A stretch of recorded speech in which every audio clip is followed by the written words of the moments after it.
नमस्कार, आप देख रहे हैं इलाज का इलाज। मैं हूं आपके साथ मीनाक्षी। आज हम कार्यक्रम में बात करेंगे यूपी के मिर्जापुर की, जहां पर मानवता को शर्मसार करने वाला मामला सामने आया है।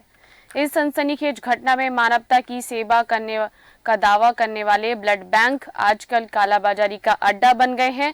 मानवता को जीवन दान देने वाला खून भी भ्रष्टाचार की भेंट चढ़ गया है। जहां एक तरफ उत्तर प्रदेश की सरकार जीरो टॉलरेंस नीति की बात करती है, तो वहीं योगी राज के उत्तर प्रदेश में ब्लड बैंक में खुलेआम सौदेबाजी का खेल चल रहा है। भ्रष्टाचार की बातें तो आम हैं, लेकिन जब खून के व्यापार की आती है तो मामला गंभीर हो जाता है।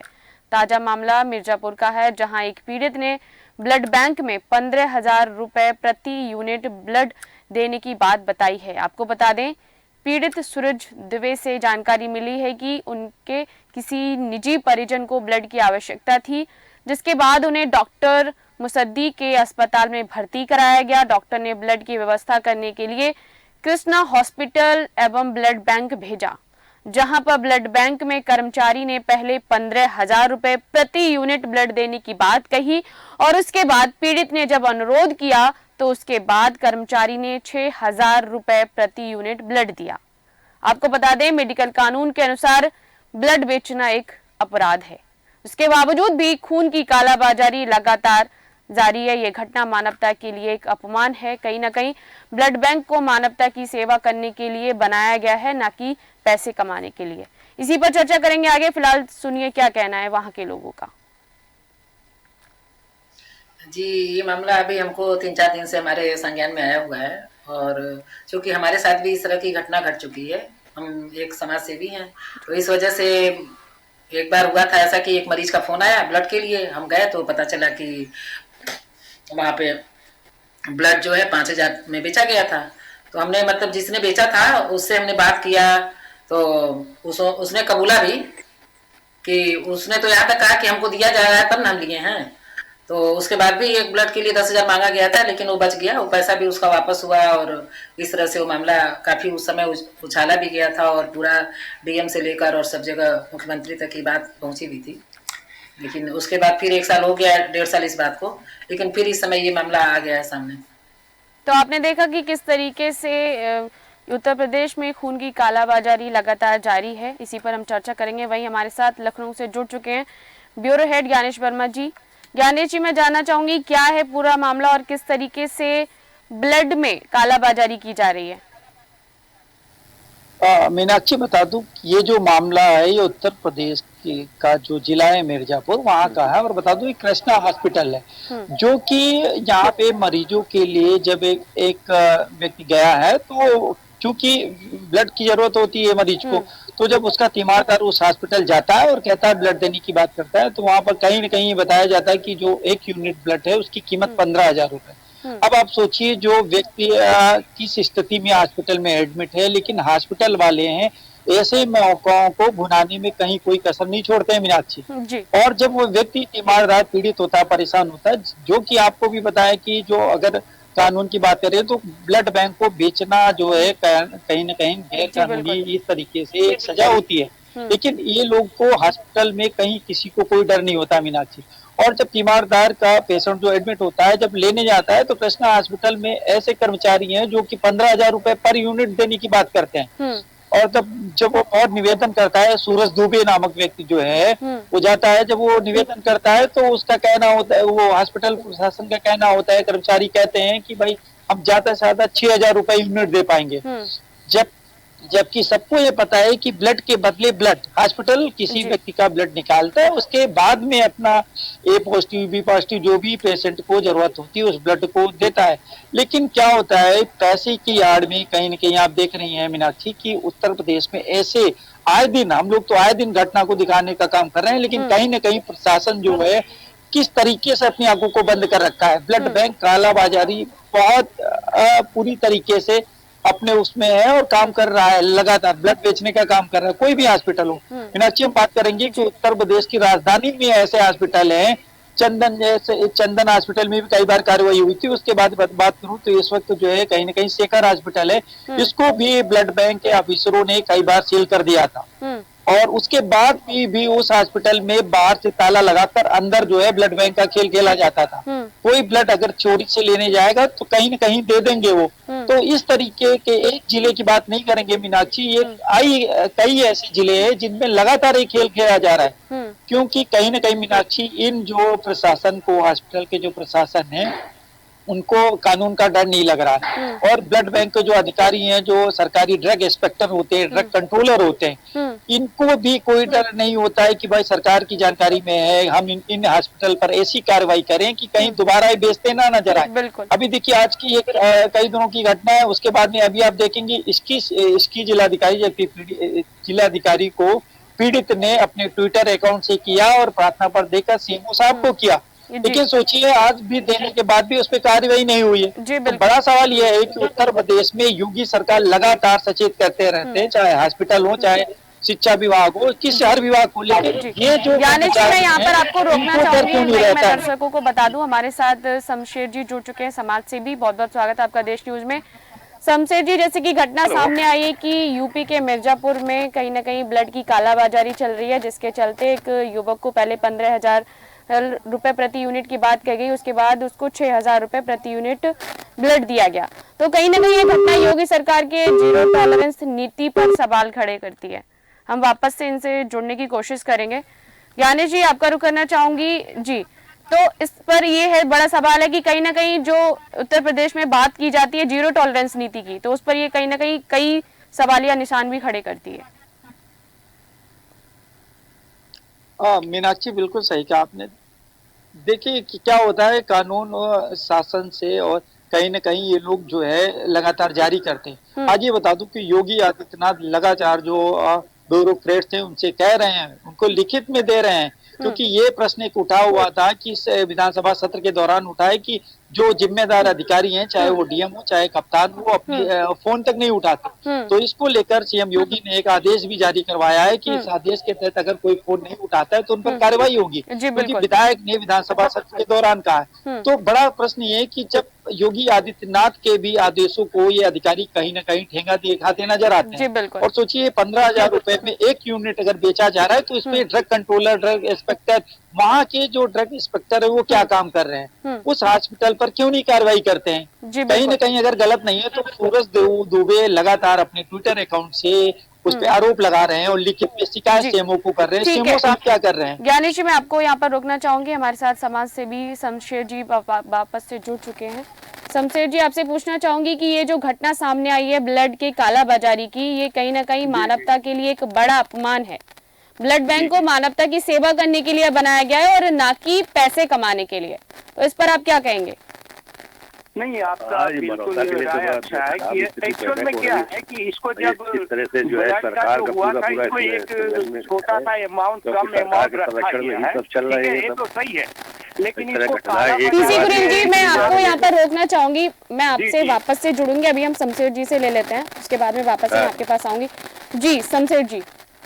जी, मेरा कहना है कि बिल्कुल इससे एक मानक है कि हर एक ब्लड बैंक को ये आदेश दिया कि आप 400, 300, 500 से ज्यादा नहीं ले सकते जी। लेकिन ऐसा लोग करते हैं तो ये बिल्कुल कानून के खिलाफ कार्रवाई करना चाहिए इनसे। और हमारा ख्याल है कि ये जो बीच वाले लोग हैं, सबसे बड़ा दायरा इन्हीं का है।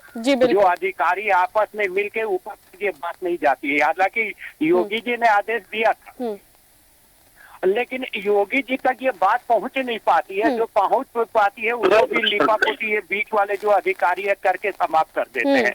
ये समझ ले कि मेडिकल का आपसे लेके, आपने ये बात पूरा खुला होगा जब कोरोना काल के समय आपने देखा होगा, कोरोना काल से लेके अब तक ये उनका दिमाग भ्रष्टाचार में ही लगा रहता है।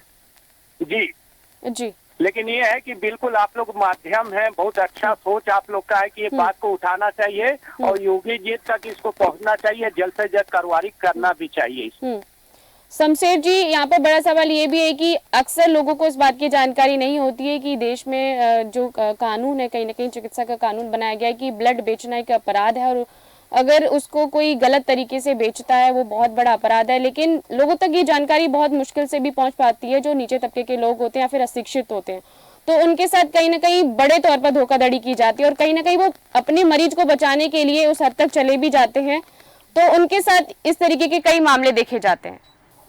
जी जी जी, बिल्कुल है। क्या है कि हमारा पॉपुलेशन के हिसाब से देश की आबादी इतनी है कि हमारा संविधान के तो अब तो मेडिकल तो सबका अलग अलग कानून है, अलग अलग रूल्स है। बहुत जनरल जो संविधानिक हक हमें होता है, कानूनी हक होता है, हमें जानकारी नहीं होता। तो ये मैटर तो बिल्कुल ये लोगों तक पहुंच नहीं पाया कि मेडिकल में क्या सिस्टम है, मेडिकल का कानून क्या है। इससे सबसे ज्यादा जो हमारे यहाँ जो गरीब किस्म के लोग हैं, जो अशिक्षित है, उनको ही भुगतना पड़ता है।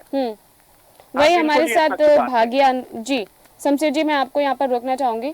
वही हमारे साथ राष्ट्रीय भागीदारी आंदोलन से जुड़ चुके हैं संयोजक, आपका बहुत बहुत स्वागत है कुरील जी देश न्यूज में। मैं आपसे जानना चाहूंगी कि जिस तरीके से जो मामला सामने आया है ब्लड बेचने का, कहीं ना कहीं ये जो जीरो टॉलरेंस नीति है यूपी सरकार की, उस पर कई सवालिया निशान भी खड़े करता है और लोगों के साथ इस तरह के कई एक धोखेधड़ी भी देखे जाते हैं। जो लोग अपने परिजन को बचाने के चक्कर में, अपने परिवार के सदस्य को बचाने के चक्कर में इस हद तक भी चले जाते हैं, तो उनके साथ ये कालाबाजारी की जाती है। इस पर आप क्या कहेंगे?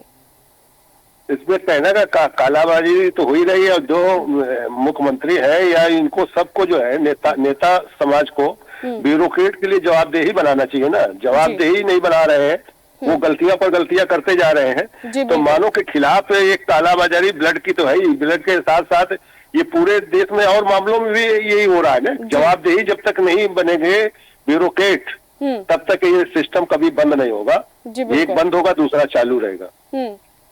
लेकिन ये कहीं ना कहीं जो मामला है वो ब्लड बैंक का, वो मानवता की सेवा के लिए ब्लड बैंक जो वो मानव की सेवा के लिए बनाया गया, और इस पर ये कहीं ना कहीं कई एक सवालिया निशान भी खड़े करता है कि इस तरीके के जो मामले निकलकर सामने आते हैं और जो आम तबके के लोग होते हैं, अक्सर कम पढ़े लिखे होते हैं, उनके साथ बहुत बड़ी धोखाधड़ी की जाती है इस तरीके के मामले में। पढ़े लिखे हो या गैर पढ़े लिखे हो, सबके साथ धोखाधड़ी हो रही है।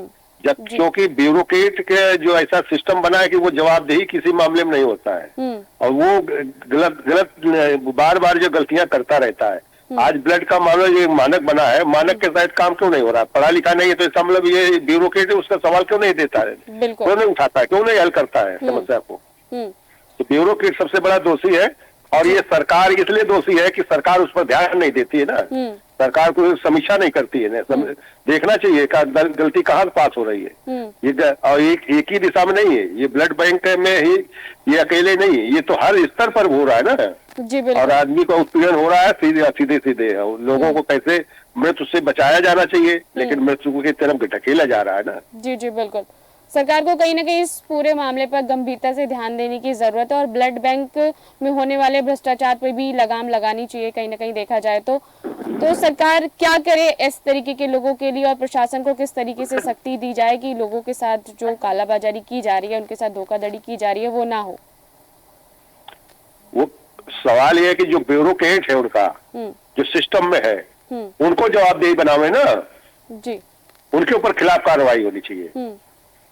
वो जो कर रहे हैं ब्लड बैंक जो कर रही चोरी, वो चोरी तो कर ही रही, लेकिन इनके द्वारा कर रही ना।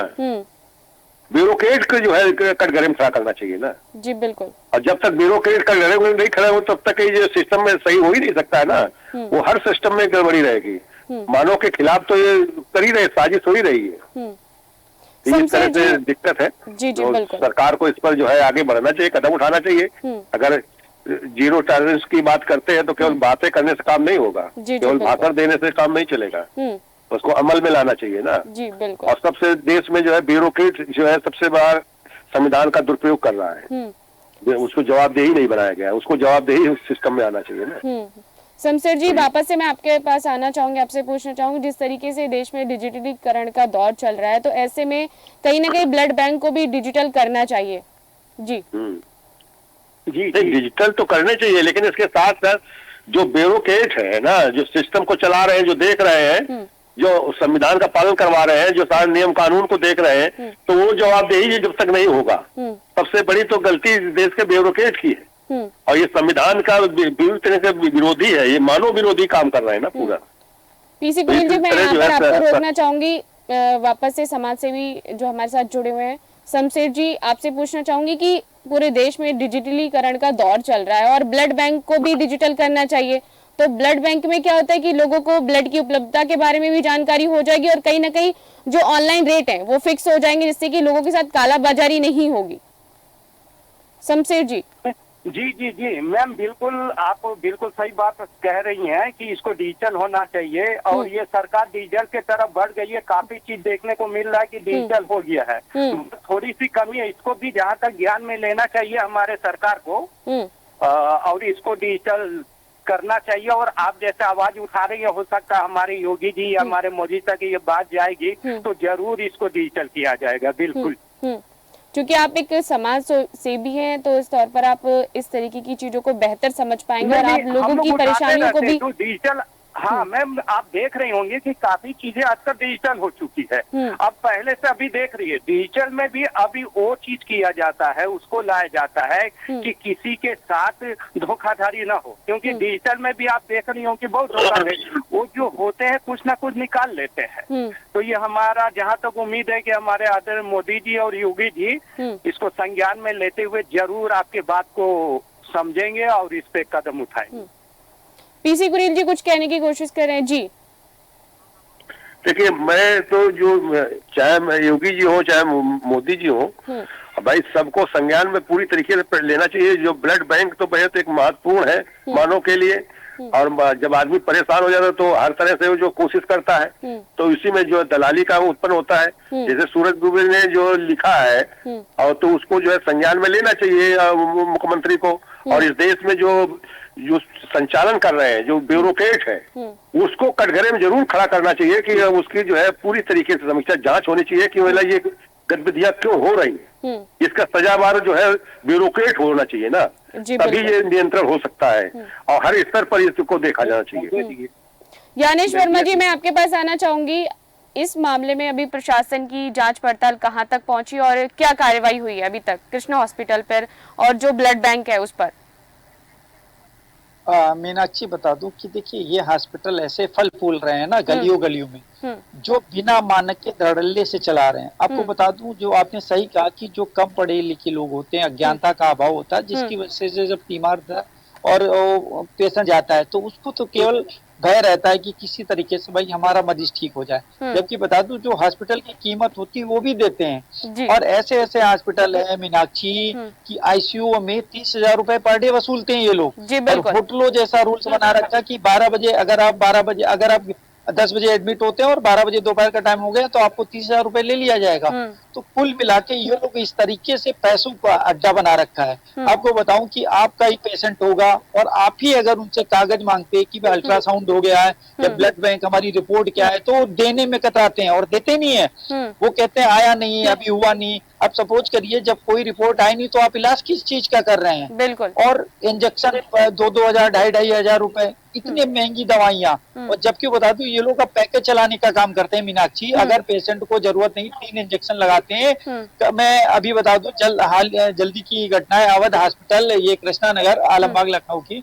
यहाँ पे एक तीमारदार जो है जानने वाले, और वो एडमिट होते हैं। एडमिट होने के बाद में उनके जो घर वाले होते हैं उनको जल्दी अंदर आईसीयू में जाने नहीं देते हैं। और जब अल्ट्रासाउंड की रिपोर्ट मांगते हो तो अल्ट्रासाउंड की रिपोर्ट तक नहीं देते हैं। वो कहते हैं अभी आई नहीं। भाई अल्ट्रासाउंड की रिपोर्ट आई नहीं, आप कहते हो कि ऑपरेशन करेंगे, ऑपरेशन में आप कहते हो कि वो स्टोन निकाल लेंगे, फिर आप कहते हो कि स्टोन नहीं निकला है, अभी तो मैंने मुंह के माध्यम से बाहर निकाल दिया गया है। तो कहीं ना कहीं ये लोग पूरा जो है माहौल बनाते हैं कि किस तरीके से पैसे वसूले जाए, और 5-6 दिन में लगभग 3-4 लाख रुपए वसूल लेते हैं। सोचिए, जो मात्र 20 से 25,000 रुपए मैक्सिमम इसका ऑपरेशन हो जाना चाहिए, लेकिन वो मरीज को डराते हैं, तीमारदारों को डराते हैं ताकि उनसे पैसा वसूला जा सके। अब स्टोन में मैं मीनाक्षी बताऊंगा, अगर आप पेट में स्टोन है और उसका ऑपरेशन नॉर्मल जो है बहुत है 10-15 हजार रुपए में, लेकिन वो पूरा मरीज को डरा धमका कर और किसी तरीके से 2.5-3-4 लाख रुपए वसूलने के बाद में उससे कह देंगे अब जाइए। तो ये जो गली गली में पूरे उत्तर प्रदेश में हॉस्पिटल पनप रहे हैं ना, बहुत से ऐसे डॉक्टर हैं जो डिग्री धारक नहीं है, जो डिग्री नहीं है उसके बाद भी अपने हॉस्पिटल में इलाज कर रहे हैं। और कहीं ना कहीं आपने तो पता है कि जो गांव से जब मरीज आता है तो डरा हुआ होता है और सोचता है जो पेशेंट है वो किसी तरीके से ठीक हो जाए। अब सोचिए यहाँ पर 15,000 रुपए पर यूनिट लिया जा रहा है, जबको ये नहीं पता, उनको ये लगता है कि चलिए मरीज है और इसके अभाव में जो इनके परिजन है कहीं ना कहीं ये पैसे हमें दे देंगे। लेकिन क्योंकि अब थोड़ा सा जो है सोशल मीडिया एक्टिव है, लोग उसके बाद भी ये नहीं डर रहे हैं। हॉस्पिटल लगातार इनके पैसे की चाह जो है मीनाक्षी वो लगातार बढ़ रही। और बता दूं, शासन प्रशासन की बात करी, जो ब्रजेश पाठक हैं स्वास्थ्य मंत्री, वो लगातार अपने हॉस्पिटल का गुणगान करते हैं कि हमने ये किया, हमने वो किया। लेकिन ऐसे हॉस्पिटल नहीं देखे जाएंगे जो कभी इतने सालों में किसी हॉस्पिटल को सील किया गया हो। अगर गलत है और मानक में, क्योंकि कहीं ना कहीं अधिकारी भी उस जांच रिपोर्ट में खेल कर जाते हैं। मैं बता दूं, सैकड़ों रिपोर्ट होती है मीनाक्षी जो मुख्यमंत्री पोर्टल पर जाती है, और एक भी मुख्यमंत्री पोर्टल पर जाने पे जो अधिकारी होता है रिपोर्ट में पूरी तरीके से खेल खेलता है, उस पर कार्रवाई नहीं करता है। क्योंकि जो पीड़ित होता है वो IGRS पर एक पोर्टल बना हुआ है, उस पर शिकायत तो करता है, लेकिन उसकी जांच सिर्फ अधिकारी मिली भगत से खानापूर्ति करके और वहीं लगा के वापस। जब पीड़ित से पूछिए कि आपसे पूछताछ हुई थी, कहता मेरे से कुछ पूछा ही नहीं गया था, मुझे कोई जानकारी ही नहीं मिली, और मैंने शिकायत भी की और शिकायत बंदी भी हो गई। तो आखिर जो स्वास्थ्य मंत्री है ब्रजेश पाठक, वो किन चीजों पर ध्यान दे रहे हैं? जी बिल्कुल। वो केवल राजनीति, अब देखिए 2024 का चुनाव आया है, वो गली गली घूमेंगे। लेकिन अगर यही काम ये प्राइवेट हॉस्पिटल में एक बार भी दबिश दे दें, एक बार भी औचक निरीक्षण कर लें, तो ये सुविधाएं सुधर जाए। जी बिल्कुल। जब उनको डर ही नहीं कि हमारा जो प्राइवेट प्रशासन को ये लगता है कि हमारी जो सुविधा शुल्क है, जो चीजें हैं, वो हम कहीं ना कहीं ब्यूरोक्रेट सकते, जो हमारे जांच अधिकारी हैं उन तक पहुंच रहा है। जी बिल्कुल। तो कैसे ये काम कार्रवाई होगी हम पर? हमने कि ऐसे बहुत से हॉस्पिटल हैं। ठीक है ज्ञानेश बहुत से हॉस्पिटल है। जी बिल्कुल, आपका बहुत बहुत धन्यवाद, आप सभी का हमारे साथ जुड़ने के लिए और तमाम जानकारी को साझा करने के लिए बहुत बहुत धन्यवाद। और यहाँ पर सवाल ये उठता है कि जहाँ एक तरफ योगी राज में जीरो टॉलरेंस की बातें की जाती हैं, लेकिन ब्लड बैंक में खून के लिए सौदेबाजी होना ये जीरो टॉलरेंस नहीं, जीरो शर्म का मामला है। ब्लड बैंक मानवता की सेवा के लिए होते हैं, व्यापार के लिए नहीं। सरकार को इस मामले पर गंभीरता से ध्यान देना चाहिए और ब्लड बैंक में होने वाले भ्रष्टाचार पर लगाम लगाना चाहिए। और आज के दौर में सब कुछ डिजिटल हो चुका है, ब्लड बैंक में भी कहीं ना कहीं डिजिटलीकरण होना चाहिए और ब्लड बैंक में जो भी उपलब्धता होती है, जो भी ऑनलाइन रेट्स होते हैं, उन्हें उपलब्ध कराना चाहिए ताकि कोई भी व्यक्ति आसानी से ब्लड प्राप्त कर सके और किसी भी प्रकार की सौदेबाजी का शिकार ना हो। और ये मामला कोई पहला नहीं है, हजारों ऐसे मामले सामने आते हैं कि लोगों के साथ ब्लड बैंक की कालाबाजारी की जाती है और ये मामला कहीं ना कहीं सरकार की कार्यप्रणाली पर भी सवालिया निशान खड़े करता है। सरकार को इस मामले की जांच पर दोषियों पर कड़ी कार्रवाई करनी चाहिए और ब्लड बैंक में होने वाले भ्रष्टाचार को जड़ से खत्म करना चाहिए। फिलहाल मेरे साथ इस कार्यक्रम में इतना ही। देखते रहिए देश न्यूज। नमस्कार।